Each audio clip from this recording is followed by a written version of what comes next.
Assalamualaikum warahmatullahi wabarakatuh. Perkenalkan, nama saya Suwanti Widianto. Saya dosen dari Prodi Seni Karawitan di Sekolah Tinggi Kesenian Wilwatikta, Surabaya. Dalam kesempatan ini saya akan sedikit menjelaskan tentang passion saya dalam ranah kedosenan. Secara perimbangan begitu, memang saya banyak ke pengabdian. Kenapa begitu? Latar belakang saya memang kalau dalam istilah Jawa itu belusuan kemana-mana. Seperti aktivitas kesenian saya yang banyak bersinggungan dengan sanggar-sanggar seni yang ada di Jawa Timur maupun di luar Jawa Timur. Contohnya kalau di Jawa Timur, masyarakat seni Solawetan yang ada di Ponorogo. Terus kalau di luar Jawa Timur itu ada di komunitas Lima Gunung maupun Padepokan Cipto Budoyo di lereng Merapi, Magelang. Dan selama ini apa yang saya lakukan adalah, pertama, saya selalu berguru pada situasi yang ada di situ. Apa sih sanggar Solawetan yang ada di Ponorogo? Apa objeknya? Tentang reog tentunya, saya belajar reog. Terus kalau saya berkunjung ke Padepokan Cipto Budoyo di lereng Merapi, apa yang saya pelajari tentang sebuah kesenian ritual, kesenian yang tanda kutip dijaga keasliannya dari tahun 1935 hingga sekarang, dan mereka bisa hidup dan menghidupi kesenian itu. Dan jika saya berkunjung ke komunitas Lima Gunung, saya selalu sowan pada Mas Tanto, presidennya itu. Ya, belajar tentang sosiologi, bagaimana mengakrabi orang-orang masyarakat akar rumput, bagaimana mereka bisa kuat, bisa mandiri dalam hal kesenian. Yang di dalam komunitas Lima Gunung itu banyak beberapa sanggar ataupun padepokan atau paguyuban. Saya belajar bagaimana Mas Tanto itu bisa menemani agar para pelaku kesenian tersebut bisa hidup dari keseniannya. Kalau tidak begitu, bisa menjadi pengganti lelah ketika bekerja pulang dari sawah maupun berdagang sayuran dan seterusnya. Passion itu tidak lahir serta-merta, tidak saya sadari, tapi memang terencana dari awal bagaimana saya bisa bermanfaat bagi kehidupan kesenian di Jawa Timur. Posisi saya kalau di dalam ranah pengabdian lebih banyak sebagai komposer, baik komposer musik maupun komposer musik tari. Saya kenal beberapa sanggar di Jawa Timur yang sering memanfaatkan tenaga dan pikiran saya untuk membuat musik. Dan itu saya lakukan semenjak saya mahasiswa hingga sekarang. Kata anak-anak mahasiswa itu, saya itu disebut buka jasa bunyi, itu istilahnya. Artinya apa? Saya dimintai tolong untuk dari beberapa koreografer di Jawa Timur untuk membuatkan musik tari. Musik tari yang menjadi pertanyaan, kenapa saya bisa dan berani menggarap beberapa daerah di Jawa Timur, padahal itu secara etnis berbeda-beda. Alhamdulillahnya saya kuliah di STKW itu mendapat mata kuliah yang beragam. Dari beberapa gaya karawitan, gaya Madura, gaya Surakarta, gaya Surabaya, gaya Banyuwangi, sedikit menyinggung Jogja, sedikit menyinggung Sunda, sedikit menyinggung Bali. Itu menjadi perbekalan saya untuk menggarap musik tari sesuai dengan pesanan, tanda kutip pesanan. Dari beberapa tahun yang saya lakukan hingga sekarang. Bahkan bentuk-bentuk pengabdian saya berupa workshop, penelitian maupun pengabdian sifatnya langsung itu tidak jauh dari musik tari. Seperti menggarap festival reog nasional, itu saya lakukan dari tahun 2009 hingga sekarang. Musik tari dari koreografer ibu turun anak, itu sampai sekarang saya lakukan. koreografernya dari ibu, ibunya sudah pensiun, turun ke anaknya. Saya tetap menjadi komposernya. Dan mohon maaf, saya itu kadang-kadang berprinsip begini. Saya itu seperti kupu-kupu. Contohnya, kalau saya ke Bojonegoro, ke Ponorogo, selalu membuat salah dua orang untuk menjadi asisten saya. Agar apa? Ilmu yang saya dapat diterapkan ataupun dapat diturunkan pada asisten. Itu yang terjadi di Bojonegoro. Saya masih ingat namanya Rudi. Rudi itu alumni ISI Surakarta. Awalnya dia agak takut bagaimana begitu. Terus saya percayakan, kamu berani Rud. Kamu orang Bojonegoro lebih mengenal apa itu budaya Bojonegoro, kesenian Bojonegoro. Akhirnya selang 1, 2 tahun sampai 3 tahun, Rudi berani menggarap. Terus posisi saya apa bagaimana? Tetap menjadi komposer tapi maaf lebih tinggi levelnya menjadi seorang kurator ataupun seorang konsultan. Yang bisa datang itu setahun sekali, setahun 2 kali tergantung kepentingannya. Biasanya teman-teman daerah itu kalau ada kepentingan besar yang sifatnya nasional itu baru mengundang saya. Tapi kalau event-event kecil nasional daerah itu jarang. Dan itu terjadi juga di Ponorogo. Mulai tahun 2005 kalau tidak salah sampai sekarang di Sanggar Solah Wetan itu saya menjadi direktur musik. Saya kadang-kadang sampai begini, saya itu posisinya apa sih di direktur musik, apa menggarap? Tidak juga. Karena apa? Pada awalnya memang saya sendiri komposernya. Berjibaku, berdarah-darah menggarap reok di masyarakat seni Solah Wetan Ponorogo itu. Tapi berkembangnya saya bisa mendidik 3 orang kalau tidak salah itu. Saiful, Rega sama satunya Erten. Itu yang berjalan sekarang Saiful sama Rega. Itu menjadi komposer sekarang. Dan ketika mendapat kesulitan, telepon saya. Mas Wandi, ini bagaimana? Ini bagaimana? Begitu. Sebagai seorang komposer yang tanda kutip memang kemana-mana, itu dengan sukarela saya memberikan sedikit pencerahan bagi mereka. Intinya pengabdian saya itu tidak jauh-jauh dari kesenian yang ada di Jawa Timur maupun Jawa Tengah. Dan pada akhir-akhir ini saya sedikit menyeberang pada wilayah seni rupa juga. Pada Sanggar Pecantingan itu memang mayornya ke seni rupa. Bagaimana saya menyerap pertunjukan seni rupa menjadi pertunjukan musik. Kolaborasi antara musik sama seni rupa. Dan di situ saya dapat 1 orang juga bagaimana bisa mengasisteni saya. Namanya Mas Damis. Itu sekarang udah berjalan tanpa kehadiran saya, produknya itu tentang seni rupa pertunjukan tetap jalan. Terus saya kalau berkunjung ke daerah seperti Jombang, ke Sandor Manduro, itu sebuah kesenian yang hampir punah. Saya menganalisa kemarin tuh punahnya karena apa? Karena susah dipelajari, terus tidak komunikatif karena memang belajar berangkat dari kesenian ritual. Saya ke sana sowan ke pemiliknya Mas Rifai, saya ngendikan, saya bilang, Mas Rifai, tolong ini kesenian ini harus diawetkan atau tetap lestari. Bagaimana caranya? Ya diperbarui secara konsep maupun secara pagelaran. Karena memang kalau tetap mengacu pada warisan leluhur itu sudah nggak sesuai dengan zaman sekarang. Itu apalagi kesenian Sandor itu berangkat dari kesenian ngamen yang sangat sederhana. Kalau disajikan secara besar itu rasanya perlu digarap kembali. Dan itu jangan atos-atos Mas Rifai, jangan pengkuh-pengkuh, jangan keras-keras, karena memang kesenian itu bersifat terus berkembang dan berubah.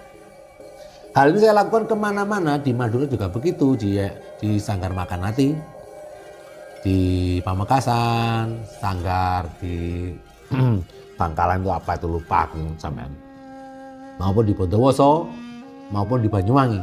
Saya itu seperti kalau teman-teman mengatakan koyok roda berputar terus keliling kemana-mana. Memang passion saya itu selalu disambati, diminta tolong untuk menggarap musik tari yang sifatnya satu, pasti ada proses.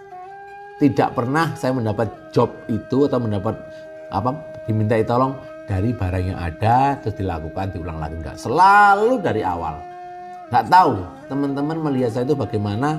Mungkin seperti teman-teman UKTK UNER bilang Pak Wandi itu telaten. Mungkin begitu. Tapi intinya bukan begitu sebenarnya kalau saya ngomong. Bagaimana saya itu tetap seperti kupu-kupu bertelur di mana-mana mengembangkan kesenian, terutama tradisi, hingga tradisi yang saya telurkan tadi itu dapat berkembang.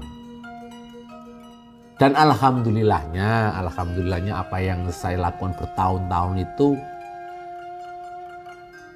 sampai hingga detik ini memberi posisi saya sebagai seorang seniman atau kreator atau komposer yang punya pengaruh di Jawa Timur. Itu versinya kawan-kawan teman-teman yang dibuktikan dengan beberapa penghargaan yang saya peroleh dari gubernur, dari kepala dinas Budpar maupun dari sanggar-sanggar yang ada di Jawa Timur. Dan alhamdulillahnya lagi ketika saya melanjutkan studi S2 tahun 2014 sampai 2016, saya kenal dengan Prof. Rayu Supangga yang pada waktu itu ada proyek membuat musik ilustrasi film judulnya Setan Jawa. Saya dilibatkan oleh Prof. Pangga menjadi bagian keluarga besar Garasi Benowo. Waktu itu sebagai orang Jawa Timur, tanda kutip, kerdil jiwa saya, kecil hati saya, takut karena memang menganggap Surakarta itu seperti macan. Tapi oleh Prof. Pangga, ngantai wae, itu santai saja, karena memang prosesnya lama, setahun kalau nggak salah pada waktu itu. Dan dari proyek Setan Jawa itu saya bisa kemana-mana, ke Eropa, ke Asia. Walaupun sebelumnya saya sudah kemana-mana dalam lingkup kecil, seperti ke Bangkok, ke Malaysia, ke Singapura. Itu dalam festival kecil, tidak semegah Setan Jawa yang kemana-mana itu. Dan alhamdulillahnya lagi posisi saya sekarang itu menjadi dosen di Prodi Seni Karawitan di STKW itu malah lebih dekat lagi dengan dengan kesenian yang ada di Surabaya maupun Sidoarjo. Saya sekarang itu lagi ngopeni memelihara kehidupan kesenian patrol yang ada di Sidoarjo. Saya itu kalau setiap tahun bisa menjadi juri lomba patrol 4-5 kali. Dan selalu saya suntikan tentang apa itu kreativitas, apa itu plagiasi, apa itu kesenian dan macam-macam di dalam technical meeting ketika akan lomba. Itu yang saya lakukan dan bisa merambah seperti Bromo, Kertosari, daerah Bromo bagian Pasuruan dan lain sebagainya. Memang passion saya adalah seorang pengembara kesenian. Kalau Prof. Pangga mengatakan, masih ingat, Wandi itu penjajah. Saya sempat dalam hati grek di hati. Penjajah gimana? Oh, ternyata saya itu di posisi dimanapun itu bisa menempatkan dan saya tidak kehilangan identitas sebagai seorang komposer. Contoh saja, kalau saya ke Banyuwangi, padahal saya tidak begitu menguasai Banyuwangi, selalu dimintai sumbangsan, Pak, bagaimana Pak Wanti ini bisa berkembang? Ilmunya tetap ilmu standar tentang bagaimana sih daya cipta, metodologi, dan seterusnya sebagai seorang komposer saya tularkan. Dan alhamdulillah di Banyuwangi sekarang itu beberapa orang mahasiswa memegang peranan di Banyuwangi seperti Adlin, seperti Ilham, dan banyak lagi teman-teman mahasiswa TKW yang mempunyai posisi. Saya sangat bangga.